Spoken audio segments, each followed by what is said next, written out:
네, 오늘 투자 알고리즘 IM증권 도곡 WM센터 이화진 과장과 함께하겠습니다. 어서 오세요. 안녕하세요. 네, 과장님. 네. 지금 여러 가지 이슈가 실시간으로 좀 뜨고 있는데요. 일단 차례대로 짚어볼게요. 비트코인과 스테이블코인부터 확인해 보겠습니다. 저희 오늘 과장님 잘 모셨습니다. 왜요? 왜냐면요, 과장님이 스테이블코인 긍정적으로 보셨잖아요. 네. 주가가 지금 좀 떨어지고 있어서 이거 좀 대응 어떻게 해야 되나. 흔들리는 마음을 다잡고 계속 좀 바라봐야 될지 알아보겠습니다. 네이버, 카카오, 카카오페이 전부 다 어제 기준으로 21선 이탈했거든요. 네네, 맞아요. 주가적인 측면에서 봤을 때 좀 불안한 감이 없잖아 있는데 아직도 긍정적이십니까? 네, 일단은 뭐 어제 이슈가 나왔던 게 이제 원화 스테이블 코인과 관련해서 이제 디지털 혁신법에 관련해서 이제 지연 이슈가 나왔죠. 그러면서 이제 9억 달러 지연하게 되면서 약간 그런 일정에 대한 뭐 지연에서 차익 실현 물량이 좀 나왔다고 좀 볼 수가 있을 것 같은데 이게 결국은 이게 원화 스테이블 코인을 안 하겠다는 의미는 아닙니다. 결국에는 지금 한국은행과 실제로 금융당국 간의 좀 의견이 굉장히 반반되는 이제 측면이고 이창용 한국은행청장이 계속 꾸준히 제기되어 왔던 그런 규제와 관련된 부분들 그런 좀 협상에 대한 부분들을 조금 시간적으로 좀 여유 있게 좀 하자는 측면, 너무 급하게 하지 말자는 측면에서 지연한 측면이기 때문에 물론 당연히 주가에서는 그런 모멘텀에 대한 이슈가 조금 어느 정도 소멸이 됐다라는 측면이 있긴 하겠죠. 하지만 지금 이번 주 이제 크립토 위크가 이제 진행 중에 있습니다. 이제 흔히 말해서 이제 가상 자산과 관련된 세법을 이번 주에 통과가 될 건데 실제로 이제 지니어스법 같은 경우는 이제 7월 17일이죠. 미국 시간으로. 그냥 우리나라 시간으로 아마 금요일 아마 새벽쯤에 발표가 될 겁니다. 그게 오히려 저는 전체적인 모멘텀 효과를 좀 보여주게 될 거고 그렇게 되면은 트럼프 대통령이 바로 7월 18일쯤에 바로 이제 행정명령 서명을 할 것으로 보이고 있기 때문에 지금이 오히려 빠질 때가 그런 이제 미국의 이제 그 달러 스테이블 코인에 관련된 행정 절차, 입법 절차가 빠르게 진행되는 것이 다시 모멘텀으로 작용하게 될 거고 우리나라도 본격적으로 이와 관련해서 그런 규제와 관련해서 하나 둘씩 완화하는 이제 스탠스로 갈 가능성이 있다라고 보였기 때문에 네이버, 뭐 카카오페이, 뭐 LG CNS 뭐 이런 회사들도 제가 볼 때는 지금은 빠질 때가 조금씩 담아가는 과정이다. 우리가 워낙 이제 초반에 이슈가 나오게 되면서 단기적인 급등이 굉장히 강하게 나왔었는데 오히려 저는 지금 빠질 때가 담아가는 과정이라고 맞다라고 좀 생각하고 있습니다. 오, 알겠습니다. 빠질 때 담아야 한다. 오히려 지금처럼 주가가 조금 급락한 상태에서도 접근이 중요한 쪽이다라고 하셨는데 어떤 쪽을 좀 더 보세요? 일단은 원래는 기존 의견은 카카오셨거든요. 네. 여전히 카카오입니까? 일단 뭐 카카오 쪽으로 보는 게 저는 일단 가장 먼저 이쪽 시장에서 이제 준비를 하고 있는 상황이고 물론 오늘 여러 가지 이슈가 나왔죠. 카카오페이가 독자적으로 지금 이제 스테이블 코인 쪽으로 이제 서비스를 진행한다고 얘기하게 되면서 카카오 내부에서와 그런 시너지 효과에 대한 뭐 시장에서 염두하고 좀 우려를 쌓고 있는 상황이긴 한데 물론 그거는 이제 결국엔 계열사끼리 하나 둘씩 좀 맞춰 나가야 되는 좀 상황이다 보니까 워낙 이게 좀 단기적으로 이게 시장에서 빠르게 준비하다 보니 그런 이슈가 있는 상황이긴 하겠지만 저는 네이버보다는 카카오가 이쪽 시장에 대한 준비를 더 빠르게 하고 있다고 생각하고 있습니다. 알겠습니다. 카카오 쪽으로 지금 주가가 떨어질 때 더 담아야 한다라고 강력하게 언급해 주셨는데 비트코인은 어떻게 보세요? 그 약간 스테이블코인이랑 비트코인이랑 약간 상성이 있는 관계잖아요. 네, 맞습니다. 오히려 스테이블코인이 만약에 정말 활성화가 된다면 비트코인 가격이 떨어져야 맞는 건데 이게 사상 최고가까지 가다 보니까 갈피를 잡기가 좀 어렵습니다. 어떻게 대응합니까? 일단 지금 이제 이번 주가 워낙 이제 크립토 위크 이슈가 나오게 되면서 사실 주말 사이에 굉장히 빠른 상승 흐름이 나왔었고 네. 그러면서 이제 우리나라 이제 비트맥스죠. 옛날 이제 맥스트라는 이제 기업이었는데 우리나라에서 이제 그 상장 법인 중에서 가장 많은 이제 비트코인을 매수를 하면서 보유를 가지고 있는 좀 회사이기도 한 거기 때문에 물론 어제도 이제 마이크로 스트래티지가 이제 급등을 좀 한 모양새이기 때문에 그런 비트코인 관련해서는 오늘 뭐 여러 가지 이슈가 나왔죠. 실제로 은행과 관련된 그런 입법 절차들을 하나 둘씩 통과하게 되면서 그러면 비트코인과 관련된 향후에 뭐 그런 이슈가 더 부각될 가능성이 좀 있기 때문에 스테이블 코인과 비트코인 둘이 뭐 상생 관계인데 뭐 나중에 뭐 이게 안 좋을 수 있는 거 아니냐. 제가 볼 때는 같이 움직일 수 있는 흐름으로 갈 가능성이 있다고 생각하고 있습니다. 비트맥스는 비트맥스고 LG CNS는 LG CNS다 이렇게 좀 해석하는 게 낫지 않나 생각하고 있습니다. 알겠습니다. 자, 저희 코인 이야기 다뤄봤고요. 반도체로 넘어가 보겠습니다. 마이크로 급락을 통해서 반도체가 좀 조정이 나오나 싶었는데 지금 저희 실시간으로 따져봐야 할 이슈가 생겼죠. 네. 엔비디아 H20에 삼성전자의 HBM3E가 들어간다라고 외신 보도가 지금 나왔다고 하는데 그래서 그런지 삼성전자도 지금 분봉 자체에서 슈팅이 좀 나옵니다. 일봉으로 거의 고점 형성됐고요. 자, 이 이슈 지금 뭐 얼마나 무게감 가지고 시장에 대비를 해야 합니까? 그렇죠. 물론 이제 엔비디아가 중국 매출 비중이 점차적으로 줄어왔습니다. 물론 예전에 한 55억 달러 정도 수준의 이제 손실이 좀 생길 수 있다라고 그때 아마 4월 초쯤에 얘기를 했고 이번에 삼성전자가 2분기 잠정 실적 발표를 하게 되면서 그 선명 자료에 보시면 대중 제재라는 말을 두 번이나 이제 계속 이제 연달아 얘기를 했죠. 그러면서 반도체에 대한 수익성 굉장히 하락했다라고 말씀을 했는데 물론 이제 엔비디아가 H20에 들어가는 거는 삼성전자의 그 HBM3입니다. 3E는 아니고 3이기 때문에 약간 저사양 물량이기 때문에 이쪽에 대한 비중이 어느 정도 충분히 있는 상황이기 때문에 삼성전자가 분봉에 이제 움직임을 보여왔고 아마 지금 젠슨항 대표가 워싱턴 DC에서 조만간 이제 연설을 한다라고 합니다. 애초에 지금 관련해서 H20을 중국 쪽에 납품할 수 있게 라이센스를 획득하기로 이제 승인을 예전부터 조금 어느 정도 예상을 하고 지금 준비하고 있는 상황이기 때문에 이게 승인이 되게 된다라고 하게 되면 지금은 엔비디아도 지금 장외 시간에서도 이제 급등을 하고 있는 좀 상황이기 때문에 그러면서 우리나라 시장이 좀 이끌어왔다는 점. 그러면 물론 이제 SK하이닉스 입장에서는 사실 엔비디아에 들어가는 게 HBM3E 8단이나 12단 정도는 상황에서 사실 조금 영향은 좀 덜하겠지만은 삼성전자는 오히려 이제 3분기 실적에 대한 기대감이 더 크게 좀 올라갈 수 있다는 측면에서는 일단은 오늘 나온 이슈가 좀 긍정적으로 나올 것으로 보고 있는데 물론 최근에 모 미국의 상원에서 이제 중국 쪽에 너무 관여하지 마라 그런 얘기도 나오긴 했지만은 만약에 이게 통과되게 된다라고 하게 되면은 오늘 여러 가지 이슈가 나왔던 뭐 마이크로나 이런 이슈들을 하나 둘씩 덮을 수 있는 부분이 아닌가 좀 생각하고 있습니다. 그래서 지금 뭐 엔비디아가 대중 제재를 조금 규제를 완화를 받으면서 지금 미 증시 선물도 올라가는 건가요? 네, 맞습니다. 그렇죠. 지금 반도체 이야기가 오전 11시 넘어서부터 시장을 좀 자극하고 있는데 미국 시장도 그렇고 우리 시장도 그렇고 지금 같이 영향을 받는 상태라 지금부터 반도체 주가 흐름 잘 체크해야겠습니다. 반대로 SK하이닉스는요. HBM의 그 비중을 좀 뺏길 수도 있다 이런 얘기가 최근에 좀 나오고 있던데 네. 사실인가요? 아닌가요? 이게 오늘 새벽에 나왔던 그 JP모건 이제 리포트에서 그런 얘기가 나왔죠. 이미 엔비디아는 내년에 이제 HBM3 물량에 대해서 이미 재고들을 충분히 좀 확보한 상황이기 때문에 추가적인 공급이 나오기가 쉽지 않을 거다. 그냥 이거는 JP모건에서 얘기한 게 아니라 이런 루머들이 좀 확산되고 있다는 겁니다. 그러면서 공급 물량들이 좀 최근에 안 나왔던 부분이다라고 얘기를 하고 있는데 이게 2주 전에 이게 나왔던 이제 뭐 우리나라 기자에서 얘기했던 실제로 정영은 그 DS 부문장이 실리콘밸리 갔던 이유가 얘기했죠. 그러면서 실제적으로는 내년 1분기와 관련해서 그 HBM 그 초도 물량을 확보하지 않았다고 그때 2주 전에도 여기서 말씀을 드렸습니다. 그 이유가 뭐냐면은 삼성전자의 물량을 들어오기 위한 그런 어느 정도 충분한 엔비디아 전략일 수도 있다라고 얘기를 해왔습니다. 그러면서 최근에 삼성전자가 반등을 해왔고 SK하이닉스가 빠져왔죠. 그게 결국 시장에 대한 그 이슈들이 계속 시장에서 부각되고 있는 것 같습니다. 물론 이제 그러면서 JP모건 애널은 이제 마지막에 이런 멘트를 했죠. 공급 과잉과 관련해서는 아직까지는 여러 지금 AI 고객사들이 그 많은 물량들이 좀 확대해 나가고 있는 상황이기 때문에 그와 관련된 루머는 사실 그럴 가능성이 굉장히 좀 낮다라고 좀 얘기를 해왔죠. 물론 오늘 저희 회사 이제 선명수 애널도 리포트를 내긴 했습니다만 그거는 이제 루빈이죠. 내년 말에 양산될 거를 어느 정도 지연될 수 있다라고 얘기한 거기 때문에 지금 당장으로는 블랙이 울트라에 대한 양산은 내년에 대한 물량들이 계속 확대할 가능성이 좀 있다고 저는 생각하고 있습니다. 그 여전히 SK하이닉스가 공급자 우위인가요? 일단은 공급적 우위는 맞죠. 일단 맞고 있는 상황인데 물론 이제 7월 24일쯤에 이제 실적 발표를 하면서 네. 이제 좀 그런 부회장님의 좀 멘트가 좀 굉장히 중요하지 않을까라는 생각을 하고 있습니다.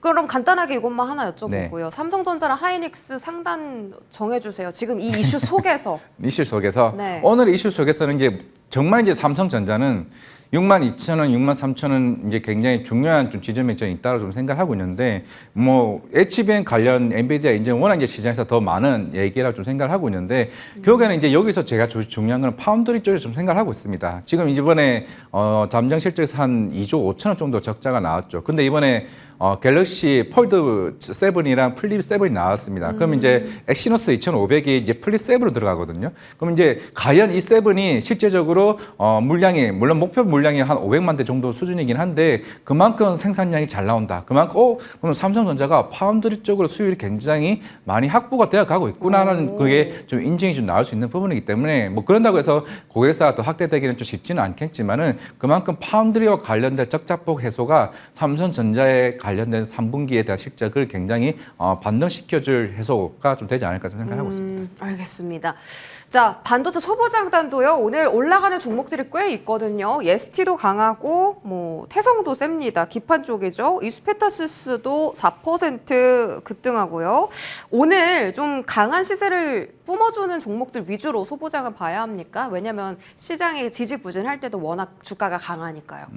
그렇죠. 일단은 뭐 항상 저는 이제 HBM 밸류체인 단은 계속 보자라고 얘기를 해왔었고 그러면서 뭐 한미 반도체 얘기를 했고 뭐 테크윈도 제가 얘기했던 걸로 보고 있지만은 아직까지는 크게 재미를 좀 보지는 못하는 좀 상황이고 물론 최근에도 지금 레거시 쪽에 대한 가격은 계속 올라가고 있는 추세이긴 합니다. 물론 이거는 뭐 CXMT가 DDR4 쪽에 대한 생산을 이제 본격적으로 축소하게 되면서 이제 DDR5 쪽으로 조금 집중하는 좀 모습을 좀 보이고 있는 상황에서 그럼 하반기 같은 경우는 특히나 IT 성수기 쪽으로 시장이 좀 몰리게 된다라고 하게 되면은 그러면 레거시 쪽에 관련된 수량도 또 나오긴 하겠지만은 오히려 지금 7월과 8월 쪽에 대한 그런 실제로 이제 그 리드 타임에 따른 신규 물량들이 한참 나갈 때라 좀 생각을 하고 있기 때문에 그러면 테크윈도 이번 실적과 관련해서 올해 나올 수 있는 키워 프로에 대한 그 물량들을 조금 체크해 볼 필요는 있다는 생각하고 있습니다. 알겠습니다. 그 얘기 들으셨죠? LG전자 네. 하이브리드 본더 장비 개발한다. 뭐 이제 개발하면 얼마나 선두 주자들을 빠르게 따라갈까가 관건이겠지만요. 한미 반도체랑 그 한화비전 때도 이 한화비전이 본더 만든다고 했을 때 이런 반응이었어요. 에이, 그래도 한미반도체가 1등이지. 근데 주가가 많이 뒤집혔었잖아요. 네, 맞아요. LG전자도 그래서 이 이슈가 우리가 조금 얼마나 다르게 봐야 될까 기대가 되거든요. 일단 LG전자는 2028년도 이제 양산을 지금 목표로 있죠. 물론 오늘 한미반도체 각동식 회장님이 또 언론 쪽으로 통해서 이제 그런 관련들 얘기를 해왔습니다. 물론 어제 얘기가 나왔던 거는 삼성전자는 HBM4 쪽으로 하이브리드 본동 장비를 드릴 거고 SK 하이닉스는 HBM4E 쪽으로 해서 이제 드릴 거다라고 하면서 물론 이제 내년 내후년 쪽을 이제 보고 있는 상황이긴 하지만은 그러면서 이제 각동식 회장님 얘기한 거는 아니다. 지금 HBM4나 4E 같은 경우는 충분히 TC 본도 장비로 해결해야 되고 하이브리드 본동 장비를 쓰기 위해서는 비용이 굉장히 비싸기 때문에 그걸 채택할 가능성이 굉장히 낮다라고 언급을 하면서 아까 한미반도체가 반등이 나왔습니다. 물론 이제 하이브리드 본동 장비는 LG전자가 들어온다고 해서 LG전자에게 소외냐? 사실 그건 아닙니다. 지금 당장으로는 네덜란드의 베시 그룹이 가장 이쪽에서 가장 앞서 있는 이제 그룹이고 도쿄 일렉트론도 본격적으로 이 하이브리드 본더 장비에서 계속 꾸준히 하고 있는 상황이긴 합니다. 물론 이제 TC 본더와 차이는 열 압축 방식에서 이제 1마이크로 정도 수준이고 이제 그 정밀도가 대신 하이브리드는 거의 10나노 이제 수준이기 때문에 굉장히 미세하기 때문에 물론 굉장히 우수한 제품인 건 맞긴 하겠지만은 그 각동식 회장님 말씀대로 비용적인 측면에서 굉장히 큰 차이가 좀 있는 상황이기 때문에 제가 볼 때 당분간은 일단은 이 TC 본더 장비에서 누가 우위에 있느냐 그게 일단은 첫 번째라 좀 생각을 하고 있기 때문에 네. LG전자와 관련해서는 중장기적으로는 이렇게 그게 계속 시장에서 이제 우려가 섞인 거는 나중 문제라 좀 생각을 하고 있습니다. 그러면 여전히 한미반도체가 1등이다? 일단 아직까지는 1등의 가능성이 있다. 그게 마이크론 때문이다라고 생각하고 있습니다. 알겠습니다. 반도체 다뤄봤고요. 저희 다음은 이쪽 봐야겠습니다. 조방원전. 오늘 가장 센 방산이고요. 전력 설비도 상승하는 종목이 정말 많습니다. 첫 번째로 조선방산 실적 기대감인데 그 실적 기대감은 지금 좀 방산 쪽으로 포커싱이 되는 것 같아요. 증권가에서 실적이 더 좋아진다라고 하니까 이렇게 높은 주가가 또 리레이팅을 받나 싶거든요. 저도 네. 사실 조선과 방산에 관련해서는 저도 이제 네. 여의도에 있는 여러 지인들과 많은 대화를 나눕니다. 네. 우리 1분기 때는 네. 항상 얘기했죠. 엄청난 서프라이즈에 대해서 얘기를 하면서 우리가 상상했던 이상으로 실적이 나왔기 때문에 주가가 쭉 올라왔죠. 근데 이번 2분기에 대해서는 약간 물론 그동안 1분기 실적이 잘 나왔으니까 2분기 컨센이 사실 눈높이가 높아진 것도 있습니다. 그러면 그 눈높이의 컨센에 부합하는 게 과연 주가에 좋은 것이냐? 아니면은 와, 이 눈높이에도 서프라이즈가 나왔을 때 다 시장의 반응이 더 커지느냐로 봤을 때는 저는 오히려 컨셉 부합이 나오는 게 결국에는 이제 시장에서 알 수 있는 재료는 충분히 좀 나왔다라고 보이고 있고, 그럼 결국에는 그 이후에 대한 수주에 대한 부분, 여기서 이제 하나의 좀 캐션 마크가 좀 나올 수 있는 부분에 좀 생각을 하고 있기 때문에 지금 당장에 뭐 담아 가자라기보다는 좋아요. 그러면 이제 실제로 한번 확인해 보자. 조선주 같은 것도 마찬가지입니다. 지금 물론 이제 수주 부분들이 조금 급감하는 모습들을 보이고는 있긴 하지만은 미국과 관련된 그 LNG 케어에 대한 물량들이 본격적으로 발주가 나와줘야 좀 분위기가 좀 달라질 수 있다고 생각하고 있습니다. 마상도 마찬가지고요. 물론 이제 중동 쪽 다음 이슈가 좀 나올 수 있다는 얘기는 하고는 있지만은 지금 당장 우리가 현대로템 구조 계약이 너무 큰 사이즈가 나왔었기 때문에 그 이에 대한 수주가 생각보다 더딜 수 있다는 점. 과연 이제 폴란드가 워낙 수출 부진이 많았었는데 폴란드가 과연 그런 이전처럼 스탠스를 계속 취할 수 있을까에 대한 고민들을 조금 해볼 필요는 있다고 생각하고 있습니다. 네, 알겠습니다. 자, 그러면 지금 원전 쪽은 또 어떻게 보시나 기대가 되는데 두산 에너빌리티가요, 가격 조정을 받고 있다기보다는 고점을 찍고 쉬어간다라는 느낌이 더 강하잖아요.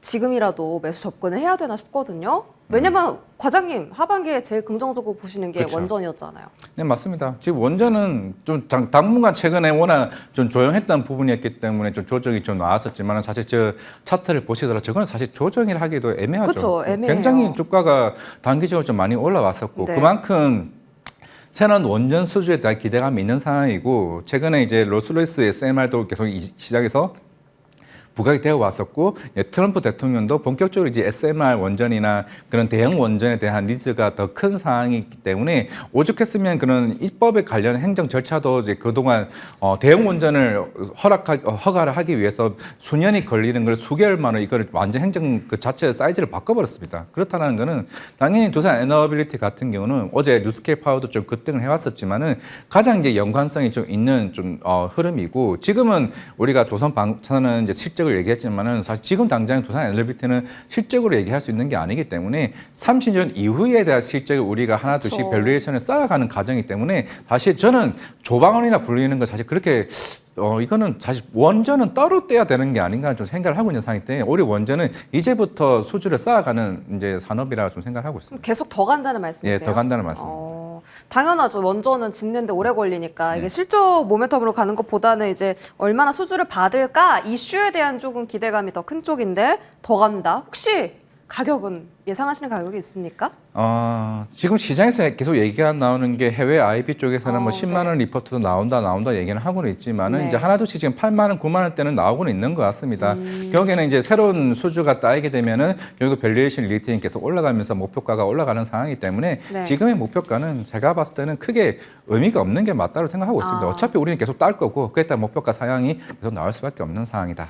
전력 설비도 오늘 상승하는 종목 많은데요. 네. 혹시 접근할 만한 종목이 있습니까? 너무 많이 올라서 사실 효성중공업도 제가 알기로는 이제 하반기에 오히려 수주와 실적이 서프라이즈가 가는 상황이기 때문에 우리가 1분기에 우려했던 2분기 수주 물량들이 생각보다 굉장히 잘 나왔고 수출 단가나 수출 물량이 좀 올라가고 있는 산업이기 때문에 효성중공업은 사실 워낙 이제 계속 이렇게 갈 가능성이 굉장히 크고 이제 작은 쪽에서는 이제 산일전기나 일진전기 쪽을 좀 보는 게 좀 맞지 않나 생각하겠습니다. 네, 좋습니다. 자, 지금 긍정적으로 보신 쪽이 원전이었고요. 조선방사는 조금만 더 이슈 체크해 보면서 접근할 기회를 마련해 보겠습니다. 마지막으로 바이오 살펴보시죠. 일단 오늘 비만 치료제가 강한데요. 뭐 경구용 비만 치료제도 있고 제가 뉴스에서 소개했듯이 건강기능식품 비만 약도 있어요. 이게 비만 치료제가 오늘 갑작스럽게 또 급등하는데 얼마나 보세요? 좀 길게 갈까요? 일단은 D&D 파마텍이 확실히 시장에서 관심을 가지고 있는 상황이고 DD02 파이프라인에 관련해서도 메세라가 지금 이제 일상 쪽에 대해서 굉장히 좀 긍정적인 좀 데이터를 좀 나오고 있는 상황이기 때문에 아마 다음 달 초쯤에 112 실적 발표가 있을 겁니다. 항상 우리가 112 실적 발표가 되면 실적이 좋아서 지금 보는 게 아니라 실적은 어느 정도 좀 둔화되는 모습, 성장이 둔화되는 모습을 가지고 있죠. 그러면서 항상 컨퍼런스에서 얘기한 게 경구형이나 아니면은 그런 이제 장기 지속형의 플랫폼을 계속 관련된 니즈를 계속 꾸준하게 이제 하고 있습니다. 물론 노보노디스크도 자체적으로 이제 개발을 하고 있지만 사실 쉽지는 좀 않은 상황이기 때문에 그러면서 이제 페트론도 지금 우리가 작년에 평가 계획을 맺었던 게 올해 아마 4분기나 아니면 3분기 때 평가 계약 기간이 끝납니다. 그러면 이제 본계약 가능성이 좀 있는 상황이기 때문에 D&D 파마텍이나 페트롤이나 네. 이런 향후에 대한 비만 치료제에 관련된 기술 이전 이슈 기대감이 더 클 수는 있다고 생각하고 있습니다. 하반기에 기술 이전 기대감 크다. 자, 그러면 정말 플랫폼을 기술 수출하는 이 기술 이전 종목들은 어떻게 보시나? 우리 이화진 과장님 전문 분야입니다. 알테화진. 리가캠하고 ABL도 최근에 강하잖아요. 리가캠하고 ABL도 지금 자리 안 주는 것 같은데 네. 접근 가능합니까? 새 종목? 알테오제는 네. 어차피 코스피 이전 상장은 박순현 대표님이 얘기했던 것처럼 현금성 자산이나 이제 그 실적을 보고 얘기하겠다. 2분기 잘 나올 겁니다. 그러면은 제가 봤을 때 10월쯤에 신청할 것 같아요. 그 10월? 이유가 뭐냐면은 네.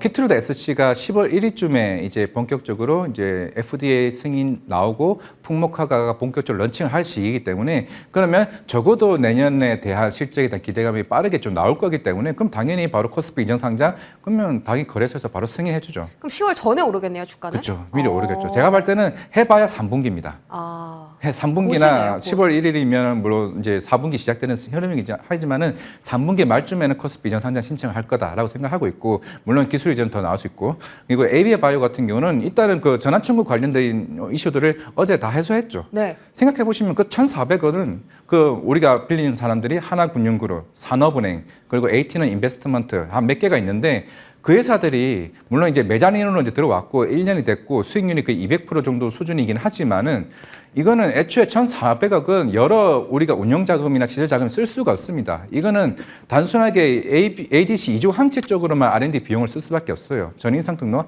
아직 안 했습니다. 그게 9월 초에 첫 번째 파이프라인이 전임상 R&D 등록을 할 거기 때문에 결국에는 여기서 우리가 엑시스를 한다? 오히려 나중에 이런 바이오 회사들이나 이 회사들이 이 회사들한테 자금을 빌리겠습니까? 제가 볼 때는 그런 신뢰성도 굉장히 크고 애초에 회사와 이런 사전 조율이 충분히 좀 있었다고 생각하기 때문에 28일 날 제가 볼 때는 500물량 나올 가능성 낮다 말씀드리겠습니다. 네. 그럼 기술 수출 종목 중에 알테, 리가캠, ABL 말고 또 여러 가지 종목들 다 포함해서 1등은요? 1등이요? 제가 볼 때 지금 당장으로 알테오젠이 1등이라고 생각하고 있고. 역시 알테 화진. 네, 네. 알겠습니다. 저희 그러면 바이오 조금 더 과장님과 함께 앞으로 팔로우업 해보겠습니다. IM증권 도곡 WM센터 이화진 과장과 함께했습니다. 고맙습니다.